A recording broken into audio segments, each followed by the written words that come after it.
Me friends and ఫ్యామిలీతో సరదాగా బయటకు వెళ్ళటానికి కారు లేదా అయితే వెంటనే ఈ నెంబర్కి కాల్ చేయండి. నమస్తే, వెల్కమ్ టు సుమన్ టీవీ. నేను విష్ణు. ప్రస్తుతం మనతో పాటు certified wealth manager Revanth Chalamala ఉన్నారు. వారితో మాట్లాడదాం. నమస్తే రేవంత్. నమస్తే అండి. రేవంత్, నాకు నేను ఒక కాల్ వచ్చింది. మీ నెంబర్ ఏమో అని చెప్పి నా నెంబర్ కాల్ చేశారు. ఒక అతను ప్రకాశం డిస్ట్రిక్ట్ నుంచి కాల్ చేశాడు. ఒక యాప్లో డబ్బులు ఇన్వెస్ట్ చేశాడంట, మ్యూచువల్ ఫండ్స్. ఇప్పుడు అమౌంట్ చూపించట్లేదంట. సో నేను రేవంత్ గారితో మాట్లాడాలంటే సరే ఇంకా మీ నెంబర్ అతనికి ఫార్వర్డ్ చేశాను. సో అయితే మొత్తంగా ఈ మధ్య యాప్స్కి సంబంధించిన స్కామ్లు అంటూ గందరగోళాలు జరుగుతున్నాయి కదా. ఈ మధ్య గ్రో యాప్కి సంబంధించి కూడా చాలా పెద్ద డిస్కషన్స్లోకి వచ్చింది కదా. సో చాలా యాప్స్ ఉన్నాయి. గ్రో యాప్ అని, ఈటీ మనీ యాప్ అని, తర్వాత ఈ పేటిఎం అని, రకరకాల యాప్స్, అదే టెక్నాలజీ బేస్డ్ ఏవైతే ఉన్నాయి యాప్స్. అంటే వీటిల్లో ఇన్వెస్ట్ చేస్తే రాత్రికి ఏదన్నా ఆ యాప్కి సంబంధించి ఏదైనా బ్యాడ్ న్యూస్ వచ్చి ఏదైనా బ్యాంక్ క్రప్ట్ లాంటిది ఇంకేదన్నా జరిగితే ఏం పరిస్థితి అసలు? సో ఈ క్వశ్చన్ నన్ను కూడా చాలా మంది అడిగారు. నా దగ్గరకు వచ్చిన మోస్ట్ కామన్ క్వశ్చన్ ఇది. అసలు ఏ యాప్ అయితే మంచిది, ఎందులో పెట్టాలి? ఇది కామన్గా వస్తున్న క్వశ్చన్. నాకు కామెంట్స్లో కూడా గమనించాను దాన్ని. Nice question. సో బేసిక్గా మీరు గ్రో వాడండి, ఈటీ మనీ వాడండి, coin zero the company coin వాడండి, ఏదన్నా వాడండి. వాటి వేటికి మీ పెట్టుబడితో సంబంధం లేదు. ఓకే, ఇప్పుడు మీరు ఫోన్పే, గూగుల్ పే వాడుతున్నారా యూపీఐ కోసం? ఓకే, ఇప్పుడు మీరు డబ్బులు ట్రాన్స్ఫర్ చేయాలి అని అంటే అది మీ బ్యాంక్ అకౌంట్ నుంచి అవతల బ్యాంక్ అకౌంట్కి వెళ్తుందా, లేకపోతే ఈ మీ ఫోన్పే నుంచి ఫోన్పేకి వెళ్తుందా? బ్యాంక్ టు బ్యాంక్ కదా. బ్యాంక్ టు బ్యాంక్ ట్రాన్సాక్షన్ అంతే కదా.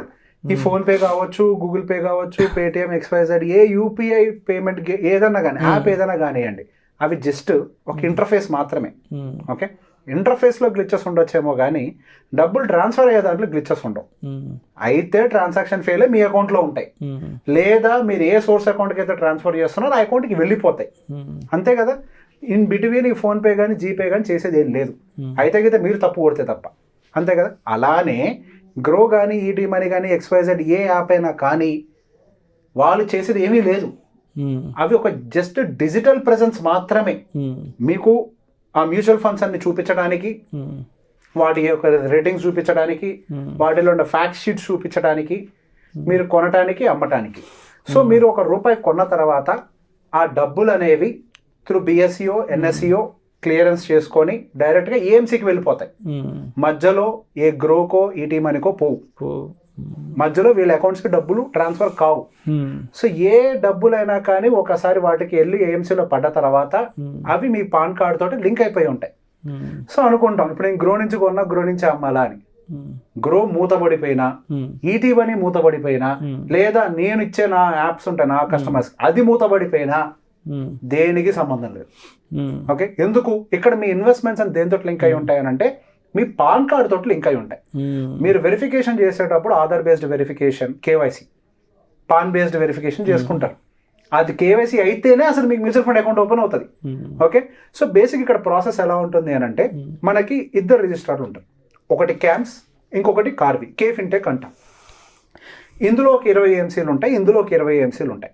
సో మనం జరిపేటువంటి ట్రాన్సాక్షన్స్ అన్ని ఈ రిజిస్ట్రార్స్ దగ్గర రిజిస్టర్ అయి ఉంటాయి. ఏమేమి కొన్నాం, ఏమేమి అమ్మాం అనేది. సో బేసిక్గా ఈ రెండింటికి కలిపి మనకు ఒక యాప్ ఉంది, MF Central అని. అదే వెబ్సైట్ అయితే mfcentral.com అని. ఓకే, ఈ కే ఫిన్టెక్ 2 రిజిస్ట్రార్లు కలిసి ఇప్పుడు మనం భూమి కొని అమ్ముతాం. భూమి కొని అమ్మినప్పుడు రికార్డ్స్ ఎక్కడ ఉంటాయి? మన రిజిస్ట్రార్ ఆఫీస్ లో ఉంటాయి, రెవెన్యూ ఆఫీస్ రిజిస్టర్ ఉంటాయి కదా. అలానే ఆ డేటా అంతా కూడా రిజిస్ట్రార్స్ దగ్గర ఉంటాయి, మన దగ్గర కూడా. సో వీళ్ళిద్దరి డేటా కంబైన్డ్ గా మనకి MF Central అనేది ఒక వెబ్సైట్ క్రియేట్ చేసింది. మీరు కావాలంటే గ్రో నుంచి పెట్టండి, నా యాప్ నుంచి పెట్టండి, ఈటీ నుంచి ఎక్కడెక్కడి నుంచైనా పెట్టండి. సహజంగా మీరు ఏ యాప్ నుంచి పెడితే అదే కనిపిస్తుంటది కదా. మొత్తం కలిపి MF Centralలోకి వెళ్ళి మీ పాన్ కార్డుతో లాగిన్ అయితే అసలు ఏమేమి ట్రాన్సాక్షన్ జరిగినాయి మొత్తం చూపించేస్తుంది. ఓకే, అసలు మీకు ఏమేమి ఇన్వెస్ట్మెంట్స్ ఉన్నాయి మొత్తం చూపించేస్తుంది. దాని మీద ఇంకొక ఎపిసోడ్ ఒకసారి మీ ల్యాప్టాప్ ద్వారా డెఫినెట్ గా చేద్దాం. దాన్ని ఎలా వాడాలో కూడా MF Central ఎలా వాడాలో కూడా చేద్దాం. సో బేసిక్ ఈ మ్యూచువల్ ఫండ్ ఇండస్ట్రీ అనేది చాలా ట్రాన్స్పరెంట్. ఓకే, యాప్స్ తోటి దేనితోటి సంబంధం లేదు. డబ్బులు అనేవి డైరెక్ట్ గా ఏఎంసీలో ఉంటాయి కానీ ఇంకెక్కడ ఉండవు. 2, మీరు ఒకవేళ అది కూడా కష్టంగా ఉంది అని అనుకుంటే మీరు ఎందులో పెట్టారో మీకు తెలుసు కదా, ఆదిత్య బిర్లానో, కొటాకో. మీరు ఏఎంసీకి ఫోన్ చేసి మీ పాన్ కార్డ్ నెంబర్ చెప్పినా మీ ఎగ్జిస్టింగ్ యూనిట్స్ ఎన్ని ఉన్నాయి, దాని యొక్క విలువ ఎంత అనేది కూడా వాళ్ళ యాప్స్లో కనిపిస్తుంది. వాళ్ళ యాప్ సపరేట్గా ఇన్స్టాల్ చేసినా కనిపిస్తుంది. మీరు ఎందులో అయినా కొనండి, మీరు ఐఎంసీ యాప్లోకి వెళ్తే కనిపిస్తుంది, MF Centralలో కనిపిస్తుంది. సో ఇక్కడ యాప్ తోటి సంబంధమే లేదు అసలు. చాలా మందికి డౌట్ ఉంటుంది, ఈ యాప్ తో ఇన్వెస్ట్ చేస్తే నాకు రిస్క్ ఏమో అని. ఇక్కడ మీరల్లో చూడాల్సిందల్లా ఏంటి అని అంటే వాళ్ళు ఎంఫీ రిజిస్టర్డా కాదా అంతే. గ్రో కూడా ఎంఫీ రిజిస్టర్డే. ఎంఫీ రిజిస్ట్రేషన్ లేకుండా ఏం జరగడానికి లేదు. మేబీ వాళ్ళు డైరెక్ట్ ఇష్యూ చేయొచ్చు, వాళ్ళు డైరెక్ట్ మ్యూచువల్ ఫండ్ మాత్రమే పెట్టచ్చేమో, కానీ ఎంఫీ రిజిస్ట్రేషన్ లేకుండా వాళ్ళు అసలు అమ్మకూడదు అని. ఏ ఒక్కళ్ళైనా సరే ఎంఫీ రిజిస్ట్రేషన్ లేని బిజినెస్ చేయరు. సో ఎంఫీ రిజిస్టర్డా కాదా ఇది ఒక్కటే మాత్రం మీరు చెక్ చేయాలి.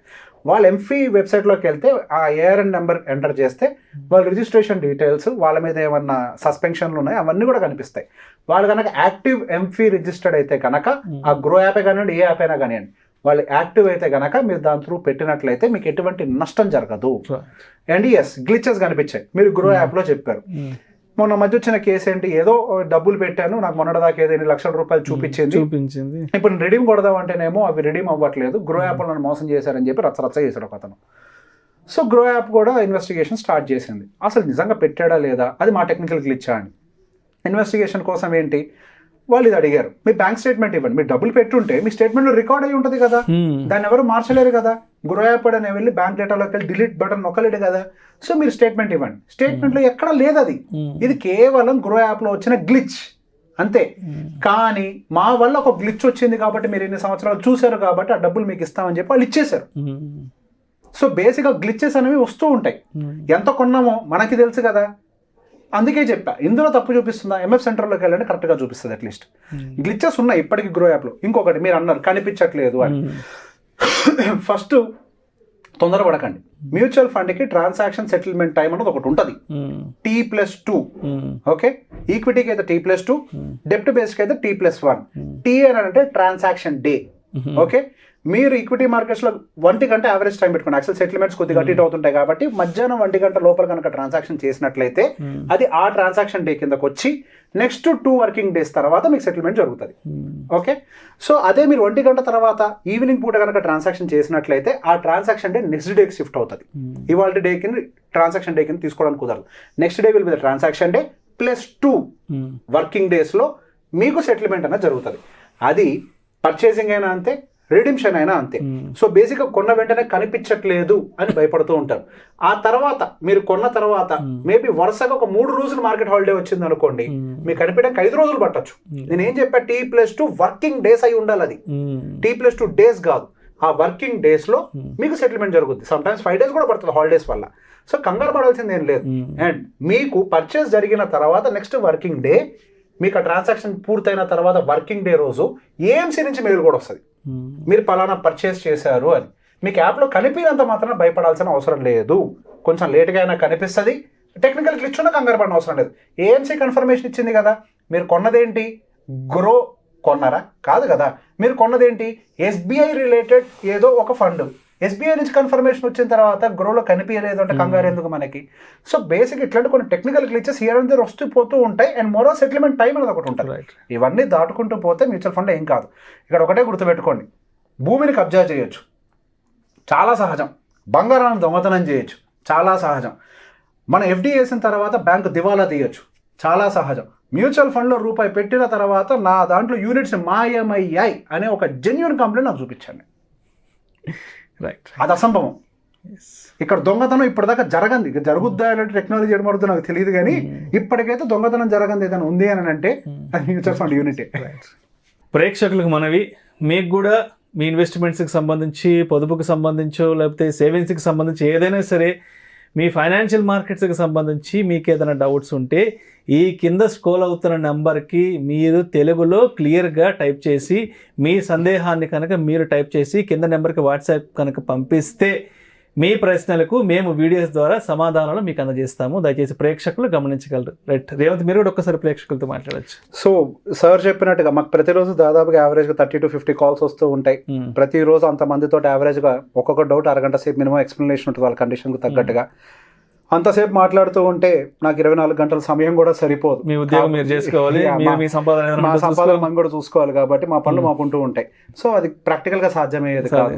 సో చాలా మంది ఫీల్ అవుతున్నారు మా డౌట్ క్లారిఫై అవ్వట్లేదు అని. సో మీ డౌట్స్ ని ఏదైనా ఉంటే మీరు పెట్టండి, అది కొంచెం జెన్యూన్ డౌట్ ఎక్స్ప్లెయిన్ చేసే ఇది ఉంది అని పొటెన్షియాలిటీ ఉంటే నేను డెఫినెట్ గా దాన్ని ఇట్లా ఒక వీడియో రూపంలో నేను ఎక్స్ప్లెనేషన్ ఇచ్చి డౌట్స్ క్లియర్ చేసే ప్రయత్నం అయితే చేస్తాం. Right, thank you so much. Thank you అండి.